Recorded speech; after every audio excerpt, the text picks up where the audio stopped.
മക്കളെ കൊണ്ട് സ്വർഗം വാങ്ങാനും പറ്റും, നരകം വാങ്ങാനും പറ്റും. അഹഫിള അം ലയ്യ, ചോദ്യം വരും. അഹഫിള അം ലയ്യ, മക്കളെ വിഷയത്തിൽ നീ സൂക്ഷ്മതയോടുകൂടി കുട്ടികളെ വളർത്തിയിട്ടുണ്ടോ അല്ല ലിബറലായോ? ചോദ്യം വരും.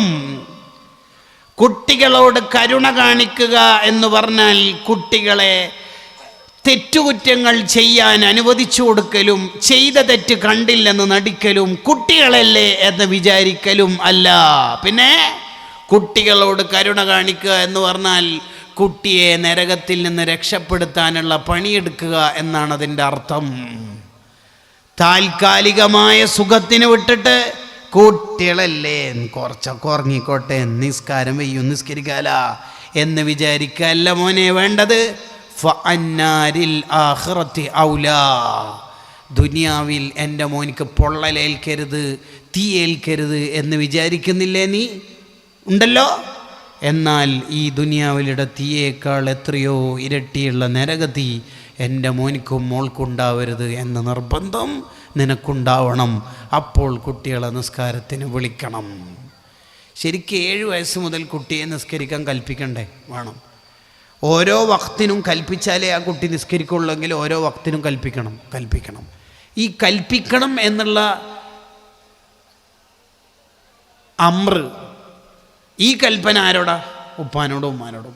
ഈ ഉപ്പിയും ഈ മക്കളെ ഈ രീതിയിൽ കൽപ്പിച്ചിട്ടില്ലെങ്കിലോ അവർ നിർബന്ധം ഒഴിവാക്കി. തർക്കുൽ വാജിബി, നിർബന്ധം ഒഴിവാക്കിയാൽ മഅസിയത്തുൻ, അത് ഹറാമാണ്. അപ്പോൾ സ്ഥിരം ഹറാം ചെയ്യുമ്പോൾ ഈ ഉപ്പിയുമ്മയും ഫാസിക്കീങ്ങളായി തീരും. നമ്മളെ നാട്ടിലുള്ള ഉപ്പാൻ്റെയും ഉമ്മാൻ്റെയും കഥങ്ങൾ ആലോചിച്ച് നോക്കിയേ. എത്ര ഉപ്പിയുമ്മയും 7 വയസ്സ് മുതൽ കറക്റ്റ് കുട്ടികളെ നിസ്കരിപ്പിക്കുന്നവർ ഈ കാലത്തുണ്ട്. നമ്മൾ ആലോചിച്ചു. മദ്രസയിൽ പോകാത്ത ദിവസമാണെങ്കിൽ ചെറിയ പിള്ളേരുണ്ടാവില്ല, 8, 9, 8ാം ക്ലാസ് അല്ല, 8 വയസ്സ് 9 വയസ്സൊക്കെ ഉള്ള ആ കുട്ടികൾ വെള്ളിയാഴ്ച അല്ലേ മദ്രസയില്ലാത്തല്ല കുറച്ച് ഉറങ്ങിക്കൊണ്ട് സ്കൂളിൽ വരും. ആരാ പറയണത്?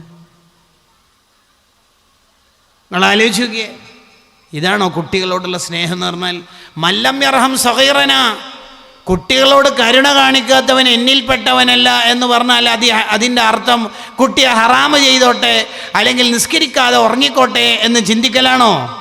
അല്ല, കുട്ടിയെ നരകത്തുനിന്ന് രക്ഷപ്പെടുത്താനുള്ള പണിയെടുക്കലാണ് കുട്ടിയോട് കരുണ എന്ന് ഇമാം മഖ്ദൂം റളിയല്ലാഹു അൻഹു ഈ ഹദീസ് വിശദീകരിച്ച് അവിടുത്തെ ശർഹ് മുഖ്തസരി ശുഅബുൽ ഈമാൻ എന്ന കിതാബിൽ എഴുതി വെക്കുന്നുണ്ട്.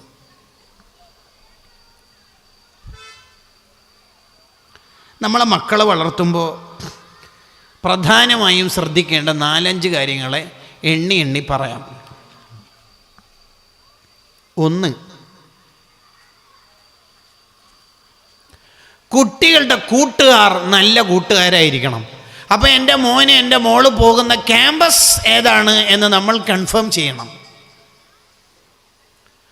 അവിടെ ഇന്ന ക്വാളിറ്റി ഉണ്ട്, ഇന്നതുണ്ട് എന്ന് പറയുന്നതിലപ്പുറത്ത് എൻ്റെ മോൻ അവിടെ പോയാൽ അവൻ്റെ ആഖിറം നഷ്ടപ്പെടുമോ? എൻ്റെ മോൾ അവിടെ എത്തിയാൽ അവൾക്ക് നിസ്കരിക്കാൻ തന്നെ സൗകര്യമില്ലാത്ത ക്യാമ്പസാണോ? അതാ ചിന്തിക്കേണ്ടത്. വേറെ ഭൗതികമായ വേറൊന്നുമല്ല ഉഖ്റവിയായ ആലോചനയുള്ള ഉപ്പയുമ്മയും ചിന്തിക്കേണ്ടത്. അങ്ങനെ ആലോചിക്കേണ്ടത്. അപ്പോൾ ഒന്നാമത്തെ കാര്യം സിയാനതുഹു അൻ ഖുറനാഇ സൂ, മോശം കൂട്ടുകാരിൽ നിന്ന് കുട്ടികളെ രക്ഷപ്പെടുത്തണം. ഇതാണ് ഒന്നാമത് ശ്രദ്ധിക്കേണ്ടതെന്ന് ഇമാം ഗസാലി റഹിമഹുള്ളയുടെ ഇഹ്യാ ഉലൂമുദ്ദീനിൽ കാണാം. ഒന്നതാ. കാരണം ഒരാളുടെ കൂട്ടുകാരനെ പോലെയായിരിക്കും അയാളും ഉണ്ടാവുക. അനിൽ മർഇ ലാ തസ്അൽ ഫസൽ അൻ ഖരീനിഹി, ഒരാളെക്കുറിച്ച് അറിയണമെന്നുണ്ടെങ്കിൽ അയാളെ കൂട്ടുകാരെ കുറിച്ച് അന്വേഷിച്ചാൽ മതി. എന്നാൽ ആ കാര്യം നമുക്ക് പിടുത്തം കിട്ടും. ഖലീലുൽ മർഇ ദലീലു അഖ്ലിഹിന, എന്തൊരു പ്രഖ്യാപന നോക്കിയേ, എന്തൊരു വാക്കാ നോക്കിയേ. ഖലീലുൽ മർഇ ദലീലു അഖ്ലിഹി, ഒരാളുടെ കൂട്ടുകാരനെ നോക്കിയാൽ മനസ്സിലാവും ഈ ചങ്ങായിക്ക് ബുദ്ധി ഉണ്ടോ ഇല്ലയോ എന്ന്. ഭയങ്കര വർത്താനല്ലേ അത്?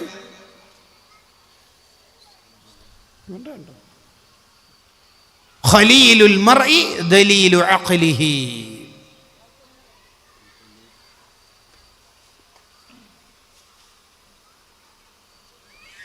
ഒരാളുടെ കൂട്ടുകാരനെ നോക്കിയാൽ മനസ്സിലാവും ഈ ചങ്ങായിക്ക് ബുദ്ധിയുണ്ടോ ഇല്ലയോ. ബുദ്ധിയുള്ള ആള് ആഖിറത്തിൽ വിജയിക്കാൻ അനിവാര്യമായി കൂടെ നിൽക്കുന്ന കൂട്ടുകാരെ മാത്രമേ സെലക്ട് ചെയ്യുള്ളൂ. ബുദ്ധിയില്ലാത്ത ആള് താൽക്കാലികമായ സുഖത്തിന് കൂടെ നിൽക്കുന്ന എല്ലാ തെറ്റുകുറ്റങ്ങളും പഠിപ്പിച്ചു തരുന്ന ആളെ കൂട്ടുകാരാക്കി മാറ്റും.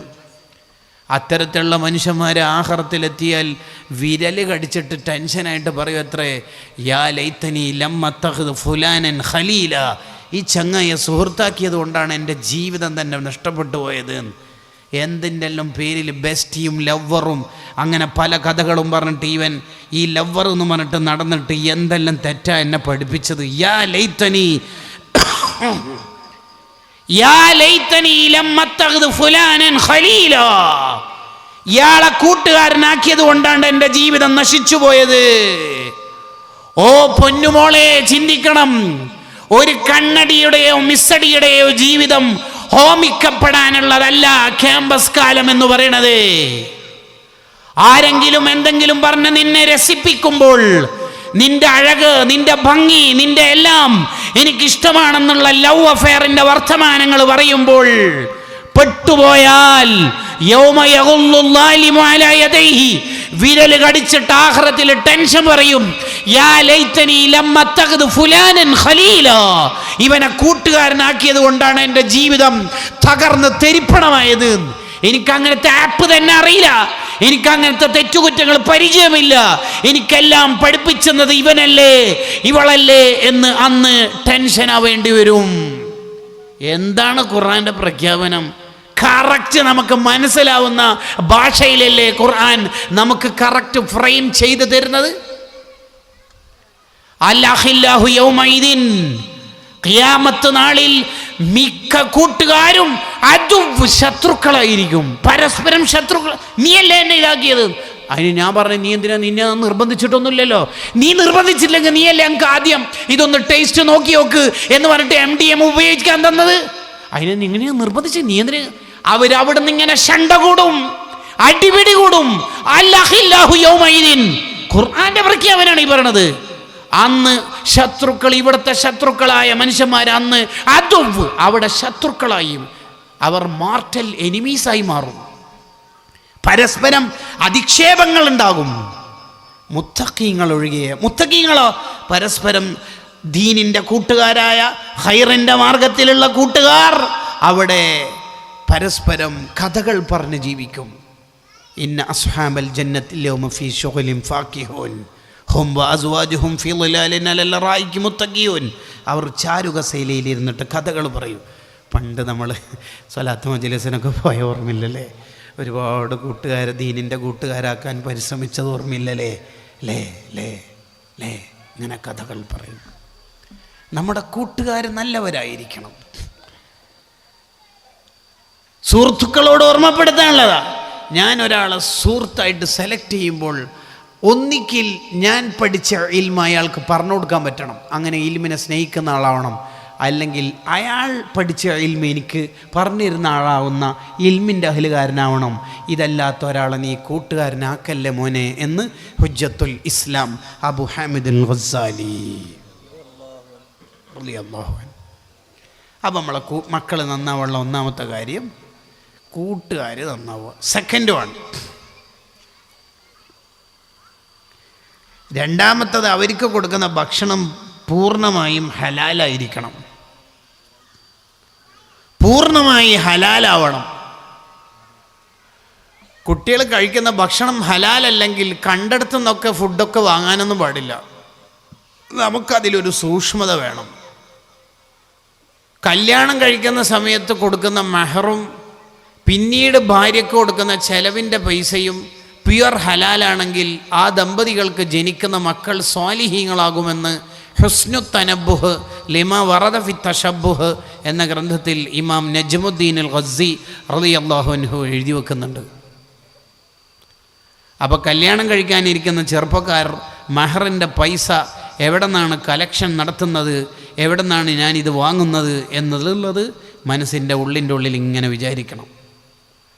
നമ്മൾ സാമ്പത്തികമായി എപ്പോഴും പരിശുദ്ധരായിരിക്കണം. പലിശ ഒരാളുടെ ജീവിതത്തിൽ ഉണ്ടെങ്കിൽ അയാൾ ഈമാനില്ലാതെ മരിക്കാനുള്ള സാധ്യത കൂടുതലാണ്. കാരണം അള്ളാഹു യുദ്ധം പ്രഖ്യാപിച്ച ഒരു ടീമാണ് പലിശക്കാർ. അള്ളാഹ് ഒരു തെറ്റിനെതിരെ യുദ്ധം പ്രഖ്യാപിച്ചിട്ടുണ്ടെങ്കിൽ ആ തെറ്റുകാർ ഈമാനില്ലാതെ മരിക്കുമെന്നാണ് അതിൻ്റെ താല്പര്യമെന്ന് അഇമ്മത്ത് അവരുടെ ഗ്രന്ഥങ്ങളിൽ, ഇബ്നു ഹജർ തങ്ങൾ അവിടുത്തെ ഫത്താവുൽ ഹദീസിയയിൽ, ദഖീറത്തുൽ ഖൈറിൽ, അങ്ങനെ കുറേ ഇമാമുമാർ അവരുടെ ഗ്രന്ഥങ്ങളിൽ എഴുതി വെക്കുന്നുണ്ട്. പലിശ വളരെ ലളിതവൽക്കരിച്ചുകൊണ്ടിരിക്കുന്ന പുതിയ കാലത്ത് പലിശയുമായി നമുക്കൊരു ബന്ധവും ഉണ്ടാവാൻ പാടില്ല. പലിശയിലൂടെയുള്ള ഒരു ദിർഹം 30 വ്യഭിചാരത്തിനേക്കാൾ കടുപ്പമാണ് എന്ന് നമ്മളോട് പഠിപ്പിച്ചു തന്നത് നമ്മളതിൽ നിന്ന് മാറി നിൽക്കാനാണ്. നേരത്തെ അതിനോടൊക്കെ സ്വീകരിച്ച നിലപാടിൻ്റെ ഗൗരവവും കാർക്കശ്യമൊന്നും ഇപ്പോൾ പലരിലും കാണുന്നില്ല എന്നുള്ളത് ഏറെ സങ്കടകരമാണ്. എങ്ങനെയെങ്കിലുമൊക്കെ പലിശയുടെ പണം ഹലാലാക്കാനും എങ്ങനെയെങ്കിലുമൊക്കെ ഏതെങ്കിലും വകുപ്പിൽ ഉപയോഗിക്കാനും മസലകൾ കണ്ടെത്താൻ ശ്രമിച്ചുകൊണ്ടിരിക്കുന്ന പുതിയ കാലത്ത് കൂട്ടുകാരെ, നമ്മളും സാമ്പത്തികമായി ശുദ്ധിയുള്ളവരാവണം. നമ്മളെ മക്കളെയും പരിശുദ്ധരാക്കി മാറ്റണം. വിശേഷിച്ച് അവർ കഴിക്കുന്ന ഫുഡ്, നമ്മളെ ഭാര്യയും മക്കളൊക്കെ കഴിക്കുന്ന ഫുഡ് ഹലാലാണ് എന്ന് ഉറപ്പിക്കണം. ഇല്ലാത്ത കാലത്തോളം എവിടെ പോയി മന്ത്രിപ്പിച്ചാലും എന്തുപോയി നേർച്ചയാക്കിയാലും ഫലങ്ങൾ അതിനൊക്കെ കാണുമെങ്കിലും മക്കളുടെ സ്വലാഹിയത്തിന് കുറവുണ്ടാകും, നന്മക്ക് കുറവുണ്ടാകും. ഇമാം ഗസാലി റഹിമഹുല്ലയുടെ പ്രധാനപ്പെട്ട ഉസ്താദാണ് ഹറമൈനി ഇമാം റഹിമഹുല്ല. ആ ഇമാമുൽ ഹറമൈനി റഹിമഹുല്ലയുടെ സംവാദം നടന്നുകൊണ്ടിരിക്കുമ്പോൾ, എതിർകക്ഷിയോട് സംസാരിക്കുമ്പോൾ ഇമാമുൽ ഹറമൈനി റളിയല്ലാഹു അൻഹുവിന് പെട്ടെന്ന് സംസാരത്തിൽ ഒരു വിക്ക് വന്ന പോലെ, പെട്ടെന്ന് വാക്കിൽ ഇടർച്ച വന്ന ഫീലിംഗ്. സംവാദങ്ങളൊക്കെ കഴിഞ്ഞ് വിജയിച്ച് ഇമാമുൽ ഹറമൈനി റളിയല്ലാഹു അൻഹു വന്നപ്പോൾ ശിഷ്യന്മാർ ചോദിച്ചു, പേടിച്ചു പോയല്ലോ സദേ, സംവാദത്തിനിടയിൽ എങ്ങനെയാണ് അങ്ങനെ സംഭവിച്ചത്? അതെനിക്കറിയില്ല. എൻ്റെ ഒരു ഗസ്സിങ് എന്താണെന്ന് വെച്ചാൽ, എൻ്റെ കുഞ്ഞിളം കാലത്ത് ഉമ്മയുടെ മുലപ്പാൽ കുടിക്കണ കാലത്ത് എൻ്റെ വാപ്പാക്കൊരു നിർബന്ധം ഉണ്ടായിരുന്നു ഉമ്മനോട്, നീയല്ലാതെ കുട്ടിക്ക് പാൽ കൊടുക്കരുത്. അന്ന് ഈ അടിമ സ്ത്രീകളൊക്കെ, പാവപ്പെട്ട അടിമ സ്ത്രീകളൊക്കെ പണക്കാരുടെ അടുത്തും പ്രധാനപ്പെട്ടവരുടെ അടുത്തൊക്കെ പാലൂട്ടിയിട്ട് കുട്ടികൾക്ക് പാൽ കൊടുത്തിട്ട് പണം കണ്ടെത്തുന്ന ഒരു കാലവും കൂടിയാണ്. അതുകൊണ്ട് അടിമകൾ ഹിയർ ആൻഡ് ദെയർ അവിടുന്ന് ഇവിടുന്നൊക്കെ സമ്പാദിച്ചിട്ട് അവരുടെ പണത്തിൽ ഹറാമും ശുബഹത്തും, ഹറാമാണോ അല്ലയോ എന്നുള്ള ആശങ്കയിലൊക്കെ ഉള്ള പണങ്ങളുണ്ടാവും. അത്ര സൂക്ഷ്മത ഉണ്ടാവില്ല. അപ്പോൾ അവർ കഴിക്കുന്ന ഭക്ഷണത്തിലും ആ പ്രശ്നത്തിലൂടെ ആ പ്രശ്നം വന്നിട്ട് അവരുടെ മുലപ്പാലിലും അതിൻ്റെ ഒരു സുഖക്കുറവുണ്ടാവുമല്ലോ. അതുകൊണ്ട് അവർക്ക് ആർക്കും എൻ്റെ മോനെ പാൽ കൊടുക്കാൻ നീ അനുവദിക്കരുത്, നീ തന്നെ കൊടുക്കണം, നീ കഴിക്കുന്ന മുഴുവൻ ഫുഡും ഹലാലാണെന്ന് ഞാൻ കൺഫേം ചെയ്തിട്ടുണ്ട്. ആയിടക്ക് ഒരു ദിവസം ഞാനിങ്ങനെ കരയുമ്പോൾ ഉമ്മ വീട്ടിലടുത്തില്ല, മുറ്റത്തെവിടെയോ ഉള്ളത്, വീട്ടിലുള്ള അടിമ സ്ത്രീ വന്നിട്ട് എനിക്ക് പാലൂട്ടുന്നത് ഇമാമുൽ ഹറമൈനി റളിയല്ലാഹു അൻഹുവിൻ്റെ വാപ്പ പള്ളിയിന്നോ മറ്റോ വരുമ്പോൾ കാണുന്നു, എന്നെ പിടിച്ചു മാറ്റുന്നു, കാല് മുകളിലേക്ക് ഉയർത്തിയിട്ട് വായിൽ വിരലിട്ട് ഛർദ്ദിപ്പിച്ച് മുഴുവനും എല്ലാം പോക്കിയിട്ടുണ്ട്.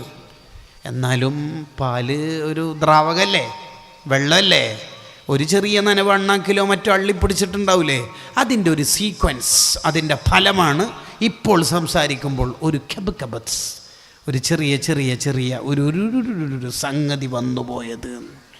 ഈ ചരിത്രം വിശദീകരിച്ചുകൊണ്ട് തബഖാത്തു ശാഫിഇയ്യത്തിൽ കുബറയിൽ, റൂഹുൽ ബയാനിലൊക്കെ പറയുന്ന ഒരു കാര്യമുണ്ട്. എന്താണ് ഇവരുടെയൊക്കെ ഒരു സൂക്ഷ്മത? നിങ്ങൾ നോക്ക്, അത്രയും സൂക്ഷ്മത ഉണ്ടാവണം. പലിശയായിട്ട് ഒരു ബന്ധം നമുക്ക് ഉണ്ടാവരുത്.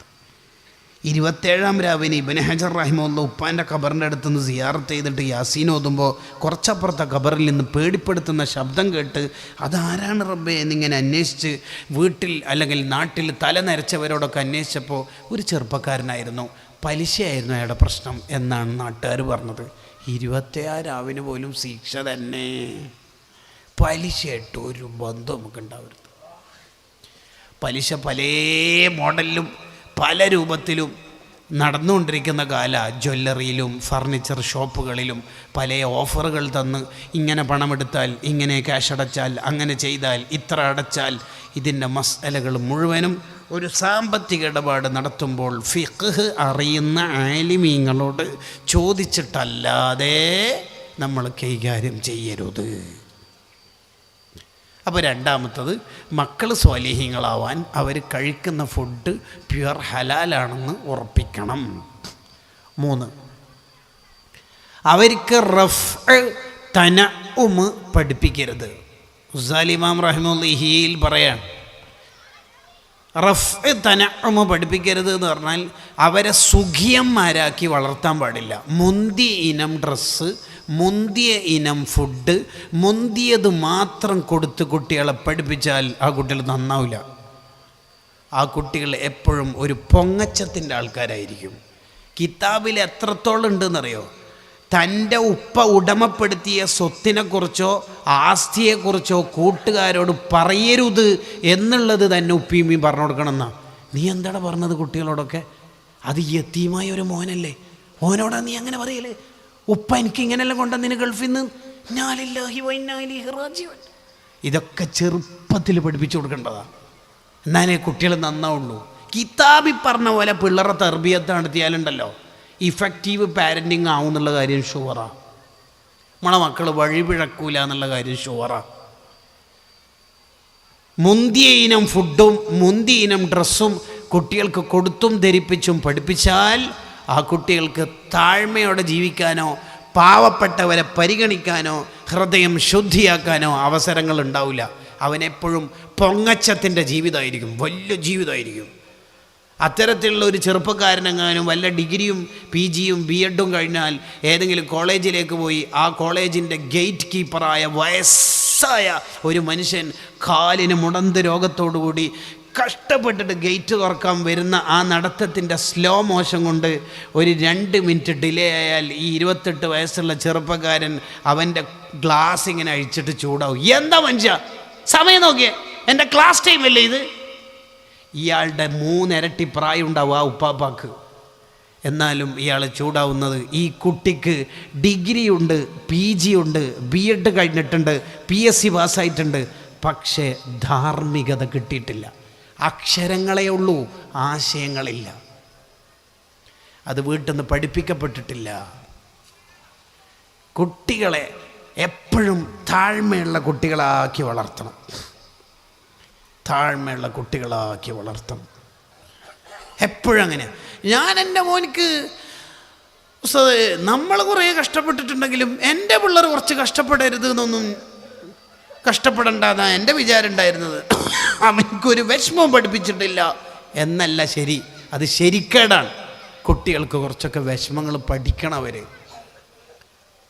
എന്ന് പറഞ്ഞാൽ അവർക്ക് ജീവിതത്തിൻ്റെ അർത്ഥങ്ങൾ പഠിപ്പിച്ചു കൊടുക്കണം.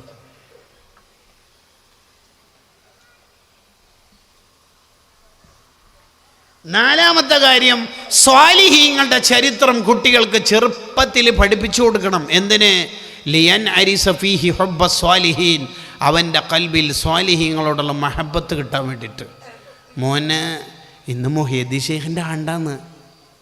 നമ്മളെങ്ങനെയാ? ബില്ലിന് ഫീസത്ത് മാല ഞാൻ തുടങ്ങിയിടുന്ന്. ഇതെങ്ങനെ പഠിച്ചത്? ഉമ്മം നഫീസത്ത് മാല ചൊല്ലുന്ന കേട്ടിട്ട്. അല്ലാ തിരുപേരും സ്തുതിയും സ്വലവാത്തും അതിനാൽ തുടങ്ങും. ഇതെങ്ങനെ നമ്മൾ പഠിച്ചത്? ഉമ്മ ചൊല്ലുന്ന കേട്ടിട്ട്. അന്ന് ഇശാ മഗ്‌രിബിൻ്റെ ഇടയിൽ കിച്ചനിൽ ഇറങ്ങാൻ വിടും ആരെങ്കിലും? ഇല്ല. എന്തേ? വാഖിയും മുൽക്കോതി കഴിയണം, യാസീൻ പാരായണം ചെയ്യണം, മുഹീദ്ദീൻ മാലയുടെ മജ്‌ലിസിൽ ഇരിക്കണം. അതന്നെ. രാവിലത്തെ ചായ കിട്ടണമെങ്കിൽ അന്ന് വീടുകളിൽ ഖുർആൻ ഓതി തീർക്കണ്ടേ? വേണം, അല്ലേ? വേണം. അല്ലാമ ബാഖ്റം റളിയല്ലാഹു അൻഹു പറഞ്ഞില്ലേ, ഞാൻ എൻ്റെ ചെറിയ പ്രായത്തിൽ തന്നെ യാസീൻ സൂറത്ത് കാണാതെ ഓതാൻ പഠിച്ചത് എൻ്റെ ഉമ്മ ഓതുന്ന കേട്ടിട്ടാണ്. അപ്പോൾ ഷാദുൽ ഇമാമിൻ്റെ ആണ്ട് വരുമ്പോൾ ഷാദുൽ ഇമാമിനെ പറ്റി പറഞ്ഞു കൊടുക്കണം. റിഫായി ഷെയ്ഖിനെ ഓർക്കേണ്ട മാസം വരുമ്പോൾ റിഫായി ഷെയ്ഖിൻ്റെ ചരിത്രങ്ങൾ പറഞ്ഞു കൊടുക്കണം. അങ്ങനെ സ്വാലിഹീങ്ങളുടെ ചരിത്രം പറഞ്ഞ് ആ കുട്ടി സുന്നത്തു ജമാഅത്തിൻ്റെ മോനായി വളരണം. ഇല്ലെങ്കിൽ എന്താ പ്രശ്നം? 6ാം ക്ലാസ് വരെ മദ്രസ പഠിച്ച് ഒഴിവായി, ഡിഗ്രിയും PGയും ഒക്കെ കഴിഞ്ഞ് എന്നിട്ട് ഖത്തറിലേക്ക് പോകുമ്പോൾ ചെല്ലിയ ബദർ മൗലിദ് വരുമ്പോൾക്ക് ശിർക്കാകും. അവിടെയൊന്നും മൗലിദില്ല കേട്ടോ. സൗദി അറേബ്യ അല്ല ശരിക്കും ഇസ്ലാമുള്ള നാട്. അവിടുത്തെ ജന്നത്തുൽ മുഅല്ലയിലും ജന്നത്തുൽ ബഖയിലും മക്കത്തും മദീനത്തും നമ്മളെ കാസർഗോഡൊക്കെ ഉള്ള പോലെ ഒരൊറ്റ ഖബറും കെട്ടിപ്പൊക്കിയിട്ടില്ല. അതൊക്കെ തെറ്റാന്ന് ഇപ്പം മനസ്സിലാകുന്നെന്ന് പേര് പറയും കേട്ടാ. പോകുമ്പോൾ ചെല്ലിയ മദർ മൗലിദ് വരുമ്പോൾക്ക് ദോഹ ഇൻ്റർനാഷണൽ എയർപോർട്ടിൽ നിന്ന് തിരിച്ചു വരുമ്പോൾക്ക് ചെറുക്കാവും. എന്താ കാരണം വീട്ടിൽ നിന്ന് കിട്ടേണ്ടത് കിട്ടിയിട്ടില്ല.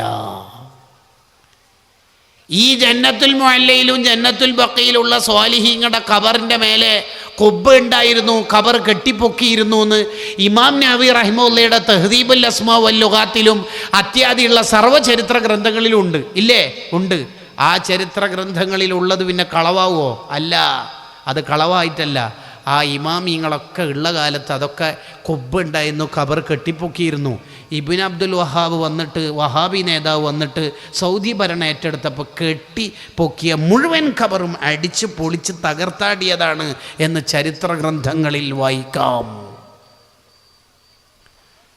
ഉറപ്പല്ലേ? ഒരു വീട്ടിൽ പോയിട്ട് ഒരാൾ പറയാണ് ഫുഡ് ഉണ്ട് എന്ന് പറഞ്ഞിട്ടാണ് പോയത്, ഒന്നുമില്ല. എന്തേ?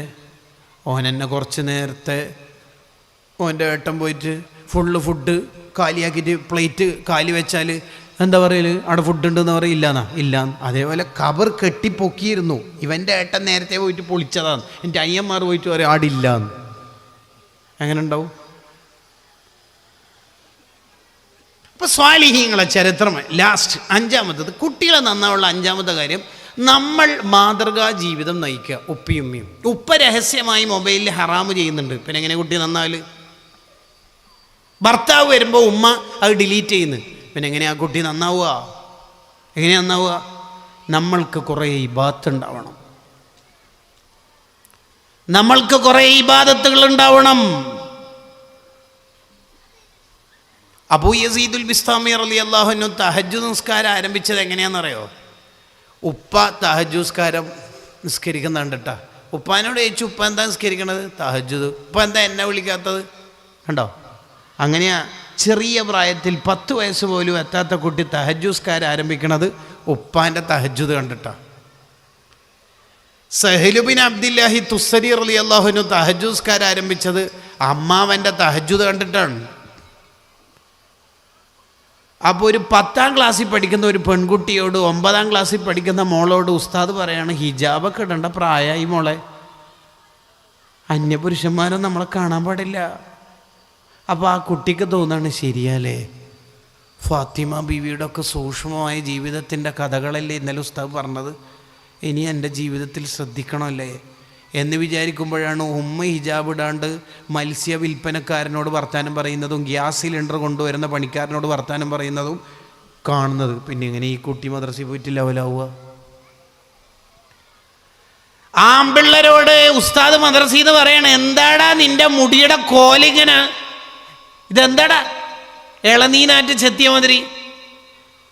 ഉസ്താദ് ഞാൻ നാളെ മുതൽ ശരിക്ക്. ഉറപ്പല്ലേ?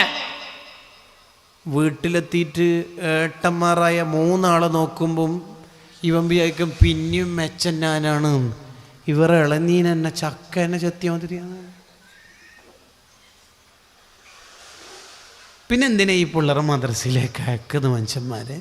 എന്തിന് പായക്കണത്? എന്തപ്പം അതിനെ കൊണ്ട് കാര്യം?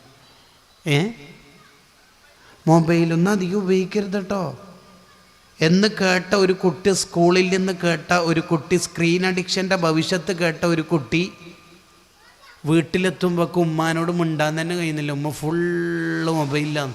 ഉമ്മ പാചകക്കല പഠിക്കുന്നതിന് യൂട്യൂബിൽ നിന്നാണ്. കോഴിയെ കാൽ വിടർത്തുക, മുളക് പൊടി വിതരണം ചെയ്യുക, ഇങ്ങനെയാണ് പഠിക്കണ തന്നെ. അപ്പോൾ ഈ കുട്ടി എങ്ങനെ ഈ ഡിജിറ്റൽ ലോകത്തുനിന്ന് ഇറങ്ങുക? മൊബൈലൊക്കെ ഒന്ന് മാറ്റിവെച്ച് കുറച്ച് പുസ്തകങ്ങളൊക്കെ വായിക്കണം എന്ന് വിചാരിച്ച ഒരു കുട്ടിക്ക് വീട്ടിൽ നിന്ന് വായിക്കാൻ പറ്റുമോ? ഇല്ല. എന്തുകൊണ്ട്? ഒരൊറ്റൊരാളെ മാതൃകയാക്കാൻ പറ്റുന്ന വീട്ടിൽ ആളില്ലെങ്കിൽ പോയില്ലേ കഥ. അപ്പം നമ്മൾ മാതൃകയാവണം വീട്ടിൽ. അപ്പോൾ നമുക്ക് സ്വർഗം വാങ്ങാൻ പറ്റിയ 3ാമത്തൊരു ഏരിയയാണ് മക്കൾ എന്നുള്ളത്. 4ാമത്തെ 7 എണ്ണം പറയണമെന്ന് കരുതിയിരുന്നു. പക്ഷേ ക്ലോക്കിന് എന്താണാവോ നമ്മളോട് വളരെ വേഗത്തിലാണ് മൂപ്പര് സഞ്ചരിച്ചുകൊണ്ടിരിക്കുന്നത്. ഞാനും ഒരു ആശങ്കയോടെ തന്നെയാണ് വാച്ച് നോക്കിക്കൊണ്ടിരിക്കുന്നതും.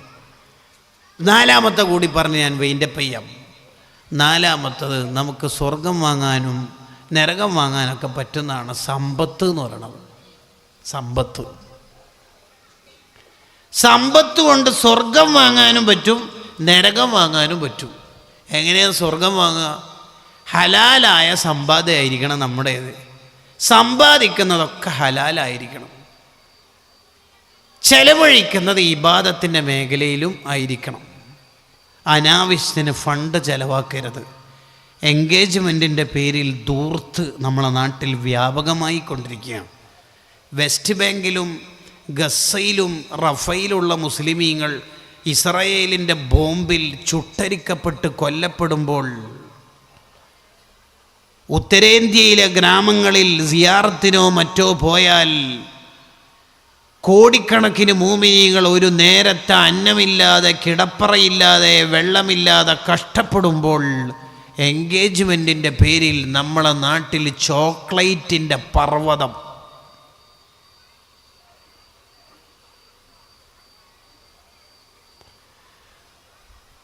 പെണ്ണിനോ ചെക്കനോ ഉള്ള 15 ലക്ഷം രൂപ. മിനിനാന്ന് പെരുന്നാൾ കഴിഞ്ഞാലും ഇന്ന് എല്ലാവരും പച്ച ഡ്രസ് കോഡ്. ഫോട്ടോ എടുത്തില്ലേ? നാളെ ഇളയമാൻ്റെ മോളെ കല്യാണത്തിന് എല്ലാവരും ചുവന്നത്, മറ്റന്നാൾ വേറെ ഇളയപ്പാൻ്റെ മോളെ കല്യാണത്തിന് അതാ എല്ലാവരും യെല്ലോ ഓർ വൈറ്റ്. മദീനയിൽ നിന്ന് കാര്യമായിട്ട് നബി സല്ലല്ലാഹു അലൈഹി വസല്ലം തങ്ങൾ പറയാ, അൽ മുഅ്മിനു ലിൽ മുഅ്മിനി കൽ ജസദിൽ വാഹിദ്. ഒരു മുഅ്മിൻ മറ്റൊരു മുഅ്മിൻ ഒരു ശരീരം പോലെയാണ്. ഈ വിരലിനെങ്ങാനും വല്ല ചില്ലോ ഗ്ലാസോ കൊണ്ടിട്ട് മുറിവേറ്റു പഴുത്തു, അത് വിരൽ അനുഭവിക്കട്ടെ, കുരുത്തക്കേട് കാണിച്ചതല്ലേ എന്ന് ശരീരം ആരും പറയാതെ ശരീരം മുഴുവനും പരിബാധിച്ച് ടയേർഡായി ഈ വിരലിനോട് സഹകരിക്കും, കൂടെ നിൽക്കും. ഒരു മുഅ്മിൻ മറ്റൊരു മുഅ്മിന് ഒരവയവത്തിന് കേട് വന്നാൽ, വേദന വന്നാൽ പനിച്ചിട്ടും ഉറക്കൊഴിഞ്ഞിട്ടും കൂടെ നിൽക്കുന്നത് പോലെയാണ് എന്ന്. റഫയിലെ മൂമിനീങ്ങളോടൊപ്പം നമ്മൾ എന്താ ചെയ്യണത്? ഗസയിലെ മൂമിനീങ്ങളോട് നമുക്കെന്താ ബന്ധം? മന്തി പോലത്തെ സാധനം ഫുഡ് ആൻഡ് വീൽസിൻ്റെയോ ഐവ ഫൗണ്ടേഷൻ്റെയോ കീഴിൽ വല്ല മന്തി പോലത്തെ സാധനങ്ങാനും ഉത്തരേന്ത്യയിലെ മക്കൾക്ക് ഫുഡ് കൊടുക്കുകയാണെങ്കിൽ 3 വറ്റ് പിള്ളേർ തിന്നിട്ട് ബാക്കി പൊത്തി വെച്ചിട്ട് ഉപ്പക്കും ഉമ്മക്കും കൊണ്ടുപോകുന്ന കോടിക്കണക്കിന് ലക്ഷക്കണക്കിന് മക്കളോട് നമുക്കെന്താ ബന്ധമുള്ളത്? ചോക്ലേറ്റിൻ്റെ മലയും പർവ്വതവും എൻഗേജ്മെൻറ്റിൻ്റെ പേരിൽ. എത്ര ചെറുക്കന്മാരാ എൻഗേജ്മെൻറ്റിൻ്റെ പേരിൽ അറുത്തുപോകുന്നത്. ഉമ്മ നിർബന്ധിക്കും, സ്വർണം തന്നെ വാങ്ങണം, നമുക്കൊരു പ്രസ്റ്റേജ് ഉണ്ട്, മോശമല്ലേ എന്ന്. ഉമ്മ, എനിക്ക് കല്യാണം 2 മാസം കഴിഞ്ഞിട്ട് നടത്തേണ്ടതല്ലേ, വീടെടുത്തതിൻ്റെ പണിയുടെ ആ കടം തന്നെ തീർന്നിട്ടില്ലേ, ഇനിയും സ്വർണം, പിന്നെ നമ്മുടെ കുടുംബത്തിനൊരു പ്രസ്റ്റേജ് ഇല്ലേ, ഓറെന്തെല്ലാം വിചാരിക്കൂലേ എന്ന്. ഈ ഉമ്മക്ക് എവിടെ നിന്നാണ് ഈ വിവരം നേടിയത്? സാധാരണ ഒരു ഉമ്മ എന്ന് പറഞ്ഞാൽ മക്കളെ നരകത്ത് നിന്ന് രക്ഷപ്പെടുത്തേണ്ടവരല്ലേ. എന്നിട്ട് ലോൺ എടുത്തിട്ടാണെങ്കിലും പലിശക്ക് വെച്ചിട്ടാണെങ്കിലും സ്വർണം വാങ്ങണം എന്ന് പറയുന്ന ഉമ്മ എങ്ങനെയാണ് നരകത്ത് നിന്ന് രക്ഷപ്പെടുത്തുക? നരകത്ത് നിന്ന് രക്ഷപ്പെടാൻ മോന് ശ്രമിക്കുമ്പോൾ ആ മോനെ പിടിച്ച് നരകത്തിൽ ഇടുകയല്ലേ ഈ ഉമ്മ ചെയ്യുന്നത്, അല്ലേ? അപ്പോൾ നമ്മുടെ സമ്പത്തിനോട് എങ്ങനെയാണ് നമുക്ക് സൂക്ഷ്മത ഉണ്ടാവേണ്ടത്? അപ്പം എൻ്റെ സമ്പാദ്യം 5 പൈസ ചെലവെക്കുന്നത് ഹലാലാവണം, ഇബാത്താണ്. അഹ്മദ് ബിൻ ഹംബൽ റളിയല്ലാഹു അൻഹു ഒരു കല്യാണത്തിന് ക്ഷണിക്കപ്പെട്ടു. മഹാനവറുകൾ ആ വലീമത്തിനെത്തിയപ്പോൾ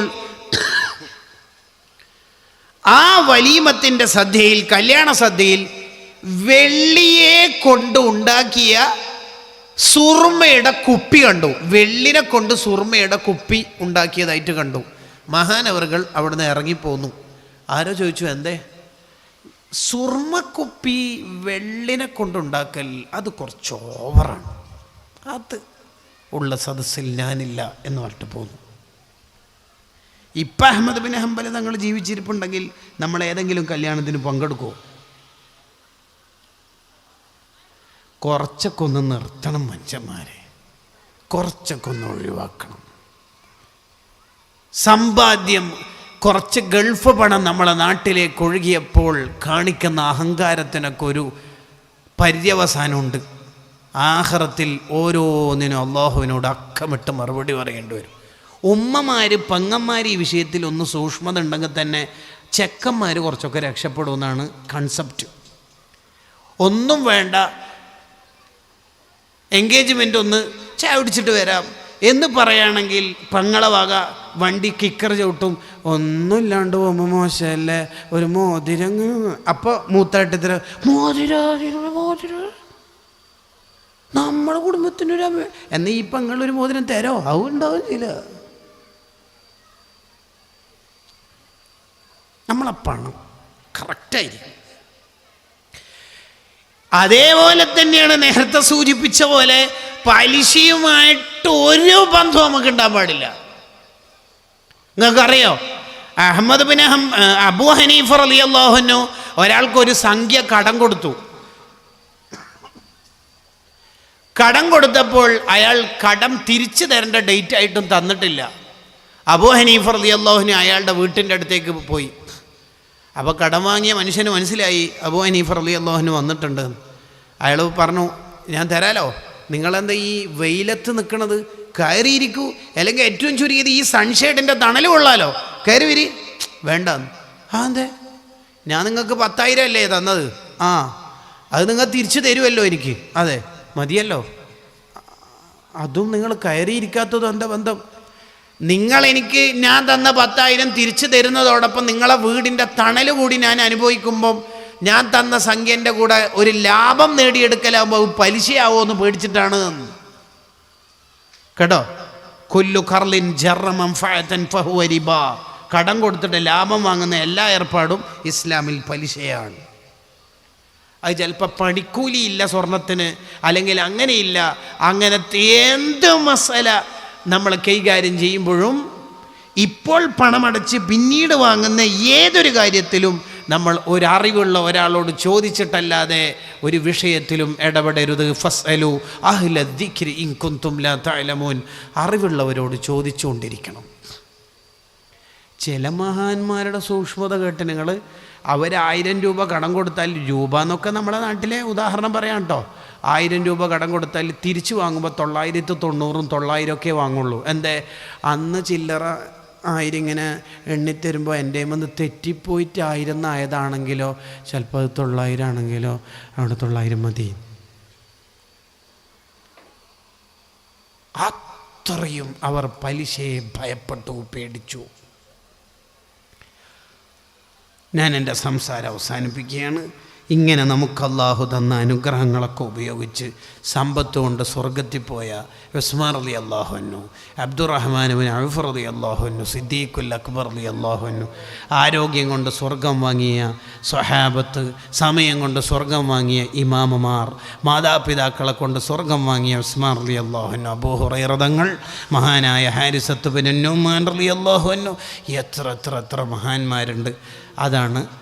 അതാണ് വമൻ യബി ആജിലൻ മിൻഹു ബിആജിലിഹി യബില്ലഹുൽ ഗബ്നു ഫീ ബൈഇൻ വഫീ സലമി.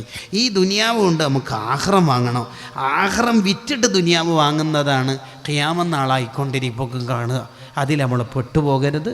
അള്ളാഹു നമ്മുടെ സംസാരവും ഈ വഅലിൻ്റെ മജ്ലിസും ഇതുവരെ നടന്ന എല്ലാ പ്രോഗ്രാമും റാത്തീബും സിയാറത്തും എല്ലാം അള്ളാഹു കബൂൽ ചെയ്യുമാറാവട്ടെ. അള്ളാഹുവെ നമ്മുടെ മജ്ലിസ് നീ സ്വീകരിക്കണേ റഹ്മാനെ. അൽഹംദുലില്ലാഹി റബ്ബിൽ ആലമീൻ. അല്ലാഹുമ്മ സ്വല്ലി അലാ സയ്യിദിനാ മുഹമ്മദിൻ വഅലാ ആലി സയ്യിദിനാ മുഹമ്മദ്. അള്ളാഹുവെ നമ്മുടെ മജ്ലിസ് കബൂലാക്കണേ. അള്ളാഹ് നമ്മളിൽ നിന്ന് മരിച്ചുപോയ മാതാപിതാക്കൾ, ഉസ്താദുമാർ, നമുക്ക് വേണ്ടപ്പെട്ടവർ, ഈ മഹല്ലിൽ നിന്ന് മരിച്ചുപോയവർ എല്ലാവരുടെയും ഖബർ സ്വർഗ്ഗാക്കണേ റഹ്മാൻ. നമ്മളെ മക്കളെ നീ സ്വാലിഹീങ്ങളാക്കണേ റഹ്മാൻ.